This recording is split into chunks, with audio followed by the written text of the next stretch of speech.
Hey everybody. Haven't been on this week. It's been a lot going on.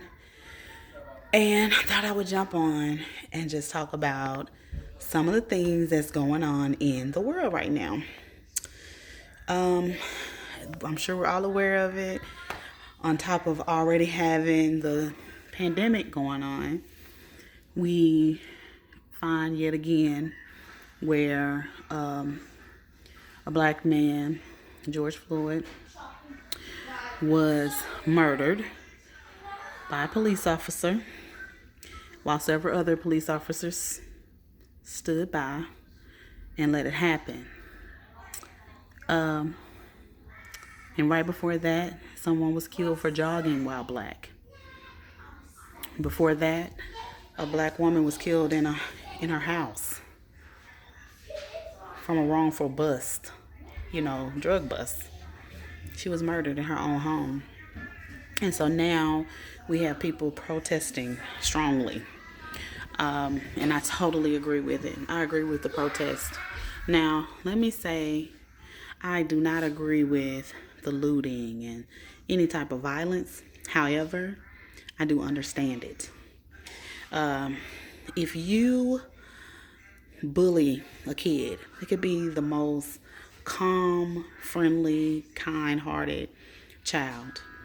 But if that child gets bullied every day, at some point it's going to boil over. My grandma used to say, the most dangerous person is someone that's afraid.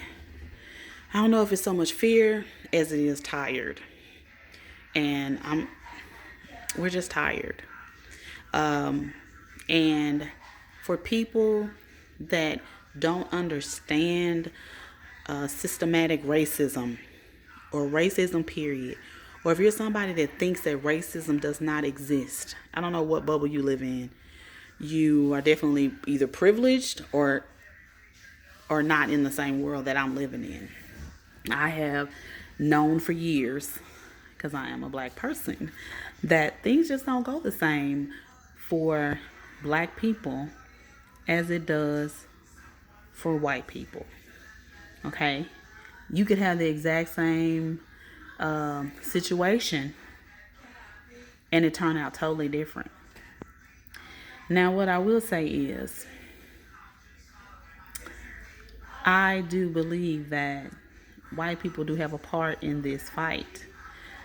Good police officers have a part in this fight. You have to stand up for what is right, period.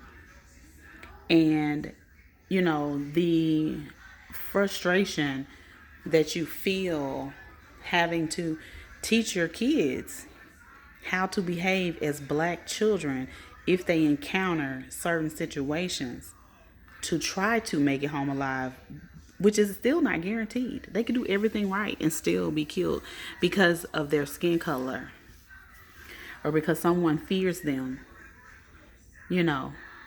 and not necessarily always fearing the strength physically, but sometimes fear you for your strength mentally.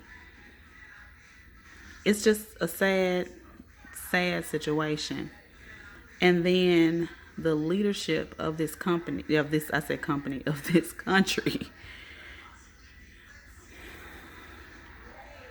is deplorable. I mean, it's deplorable and has encouraged the behaviors that we have been seeing. There are endless amounts of situations that I could bring up. Sandra Bland. I mean, just to think about how long this has been going on. And let me tell you, it's not just a matter of just now happening. It's just now seeing, because we got all this social media, all these ways to record things. You know what I'm saying? And then we had this whole Karen movement, okay? And I don't know, some people may not know what that is, but a Karen basically has been labeled as the white woman that wants to call and tell on you, call the police because you look threatening to them, doing something that anybody else could be doing and not be feeling threatening to them, just because like they feel like they have that right to do that. We've been seeing that a lot. We see their kids wearing blackface and thinking it's cute and funny. I have seen videos where people are making fun of what happened to George Floyd. Young white kids doing this. It's sad. I have not watched the video. I just can't. I can't watch. I can't do it. Because I've heard so much about it. It's heartbreaking because all I can think about is I have a young black son. I have a young black stepson. Have two. And there's no respect of gender. They'll kill a little black girl too. That's just extra.